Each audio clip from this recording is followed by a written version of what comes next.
तो ये पोषण एंड स्वास्थ्य का टॉपिक था। मतलब पहला पार्ट यही है, अपने महिला पर्यवेक्षक में जो पहला पार्ट आएगा ना वो पोषण एंड स्वास्थ्य आएगा।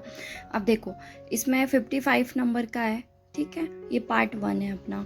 और इसमें जो टॉपिक है ना वो लगभग इन्होंने बांट कर दिए हैं। हालांकि ये कंफर्म नहीं है कि जैसे कि पोषण से 10 नंबर आएगा, ये बिल्कुल कंफर्म नहीं है, 10 से ज़्यादा भी आ सकता है। सेम बाकी में भी है, लेकिन एक आइडिया आपको कि आपको लगभग किस पोर्शन पे ज़्यादा ध्यान देना है, किस पे कम ध्यान देना है, तो इस हिसाब से इन्होंने कैटेगराइज कर दिया है। बाकी आपको पढ़ना पूरा पड़ेगा। और इसमें एक चीज़ और, जो ICMR की रिपोर्ट का इन्होंने अलग से मेंशन नहीं किया, वो भी आपको इसके लिए पढ़ना पड़ेगा।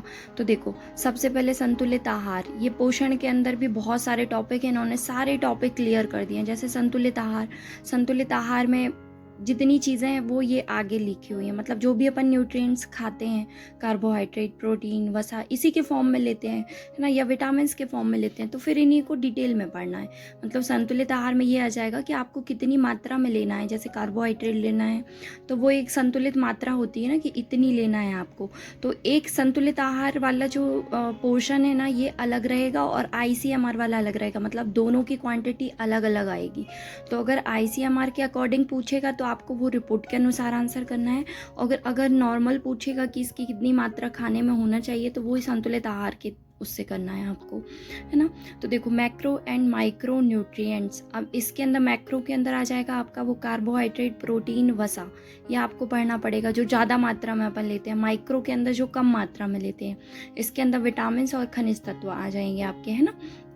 फिर इसी को इन्होंने थोड़ा सा डिटेल में कर दिया है। जैसे कि विटामिन से काफ़ी क्वेश्चन आते हैं, तो विटामिन को इन्होंने हाईलाइट कर दिया।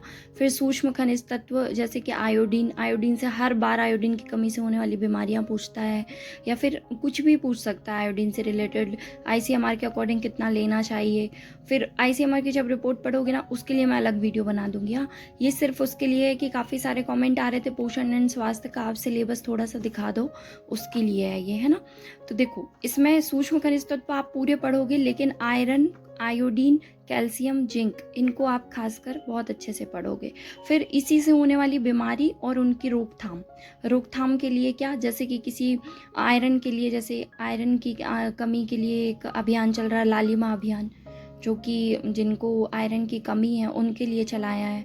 तो रोकथाम के लिए कौन सा अभियान चल रहा है, कितनी योजनाएं हैं, वो कुल मिलाकर के आपके सारा सिलेबस एक दूसरे से जुड़ा हुआ है ना।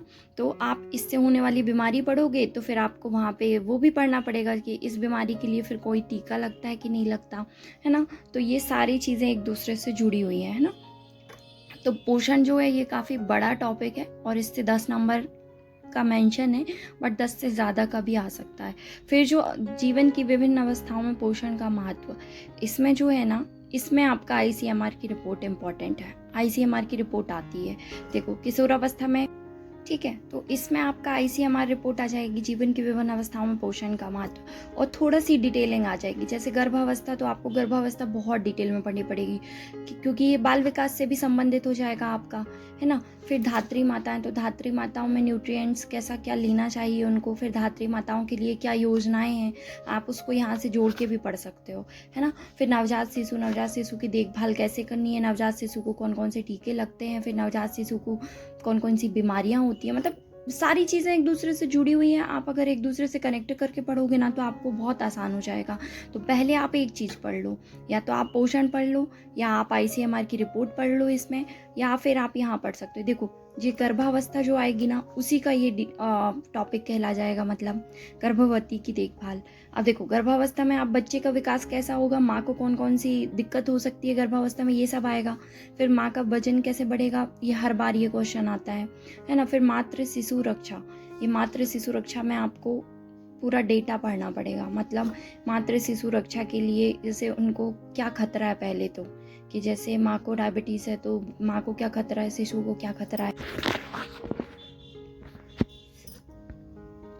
देखो, जैसे इसमें 7 नंबर है ना, तो इसमें ये इसने खुद ही डिटेल दे दी ना आपको, जैसे वज़न कितना बढ़ता है, कब बढ़ता है।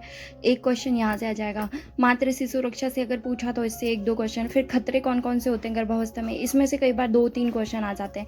फिर प्रसव पूर्व कितनी जाँच होती है, कब-कब होती है ना? तो ये सारी चीज़ें पढ़ना पड़ेगा। फिर टीकाकरण, टीकाकरण तो आपको बहुत डिटेल में पढ़ना पड़ेगा क्योंकि इससे बहुत सारे क्वेश्चन आते हैं। और फिर वही बोलूँगी कि टीकाकरण जो है वो दोनों चीज़ों से जुड़ा है। एक तो यहाँ पोषण से जुड़ा है, दूसरी चीज़ बीमारियों से जुड़ा हुआ है ना? मतलब किस बीमारी के लिए कौन-सा टीका लगता है, यही तो पढ़ना है यहाँ पे आपको।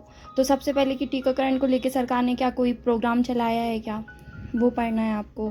फिर इसका टीकाकरण की इम्पोर्टेंस क्या है, जैसे टीकाकरण कितने टाइप के लगते हैं, फिर टीके कौन-कौन से लगते हैं बच्चे को, गर्भवती माँ को, है ना? तो ये सारा पढ़ना पड़ेगा आपको। मतलब कौन सी वैक्सीन आपकी लिविंग है, कौन सी वैक्सीन आपकी डेड है, ये पढ़ना पड़ेगा। फिर टीकाकरण अगर नहीं लगवाते तो उसके क्या दुष्प्रभाव हैं, ये भी पढ़ना पड़ेगा आपको। तो ये बहुत डिटेल में पढ़ना पड़ेगा टीकाकरण। इसको लेकर के जितने भी जैसे मिशन इंद्रधनुष आया था, तो मिशन इंद्रधनुष इम्पॉर्टेंट है, कहाँ से स्टार्ट हुआ, कितने ज़िलों को कवर किया। मिशन इंद्रधनुष में भी 2-3 बार लॉन्च किया गया, 1.0, 2.0, 3.0, है ना? तो ये सब आपको पढ़ना पड़ेगा। फिर इसके बाद स्वास्थ्य के विभिन्न राष्ट्रीय कार्यक्रम, इसके अंदर ICDS, NRHM ये दोनों ये संस्थाएं वैसे तो इसका कब ये संस्था कब गठित हुई, फिर इसके अंदर कौन कौन से विभाग काम करते हैं, फिर उसके अंदर सरकार की क्या क्या योजनाएं हैं, फिर MP की भी योजनाएं और आपको केंद्र की भी योजनाएं दोनों पढ़नी पड़ेंगी, है ना? फिर इसके बाद कुपोषण, तो कुपोषण भी उसी से जुड़ा हुआ टॉपिक है, पोषण से, है ना? कि आपको जिस चीज़ की कमी रह गई है तो कुपोषण में इसमें ज़्यादातर 2-3 चीज़ें पूछता है। एक तो मरासमस और क्वासिओरकर और क्या है इसमें, मैंने अभी कुपोषण का शेयर किया था ना, आपको देख लेना थोड़ा सा, उसका कुछ पार्ट रह गया था जो वो मैं कल शेयर कर दूँगी, है ना? फिर बीमारियों की जानकारी, तो ये देखो बीमारी तो पूरी पढ़नी पड़ेंगी आपको, बैक्टीरिया से होने वाली बीमारी, वायरस से होने वाली बीमारी, फिर प्रोटोजोआ, फंगस, सबसे होने वाली बीमारी, फिर किस बीमारी के लिए टीका लगता है वो भी पढ़ना, किस बीमारी के लिए नहीं लगता, है ना? जैसे कोरोना हो गया, कोरोना इसमें कहीं ऐड नहीं था पहले, अब कोरोना भी पढ़ना पड़ेगा आपको इसमें। तो और उसके अलावा देखो ये बच्चों की जो खासकर जो ज़्यादातर बच्चों में होने वाली बीमारियां हैं और वो इसमें हाईलाइटेड हैं, तो इनको आप ज़्यादा अच्छे से पढ़ लेना।